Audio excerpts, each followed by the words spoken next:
সম্প্রচার এবং ডাক, টেলিযোগাযোগ এবং তথ্য প্রযুক্তি দুইটি মন্ত্রণালয়ের দায়িত্ব থেকে আমি ইস্তফা দিয়েছি।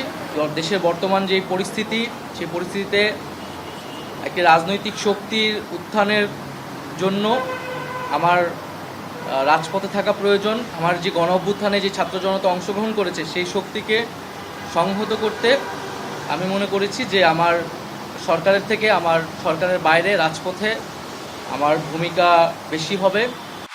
আজকে পুলিশ সদস্য কাজ করছে না, একটা বিশাল বড় কারণ হচ্ছে অনেকের বিরুদ্ধে মামলা, অনেকে জেলে। RAB, BGB, DGFI, NSI panicked. বিভিন্ন দোষারোপ, খুন ইত্যাদি তদন্ত চলছে। অবশ্যই তদন্ত হবে, দোষীদের বিচারের আওতায় আনতে হবে। এমনভাবে কাজটা করতে হবে যেন এই অর্গানাইজেশনগুলো আন্ডারমাইন না হয়। এই অর্গানাইজেশনগুলোকে যদি আন্ডারমাইন করে আপনারা মনে করেন যে দেশের শান্তি শৃঙ্খলা বিরাজ করবে, সবাই শান্তিতে থাকবেন, এটা হবে না, সেটা সম্ভব না। এই অন্তর্বর্তীকালীন সরকার একটি সুষ্ঠু এবং নিরপেক্ষ নির্বাচনের মাধ্যমে সেই অধিকার বাংলাদেশের মানুষের কাছে ফিরিয়ে দেবে।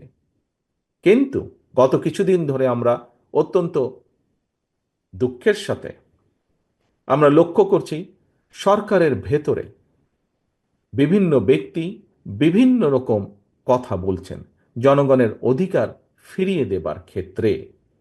এর ফলে দেশের বিভিন্ন স্থানে বিভিন্ন রকমের অস্থিরতা তৈরি হচ্ছে। এই 24-এর গণ অভ্যুত্থানের মধ্যে যে বাংলাদেশ সেনাবাহিনী একটা প্রকৃতপক্ষে দেশপ্রেমিক ভূমিকা পালন করেছে। বাংলাদেশকে নতুন করে গড়ে তুলবার, বাংলাদেশকে একটা গণতান্ত্রিক রাষ্ট্র হিসেবে গড়ে তুলবার, সমৃদ্ধ রাষ্ট্র হিসেবে গড়ে তুলবার সেই সুযোগকে আজকে আবার ধ্বংস করে দেওয়ার চক্রান্ত চলছে। শেখ হাসিনা আশ্রয় নিয়েছেন সেই দিল্লিতে, ভারতে।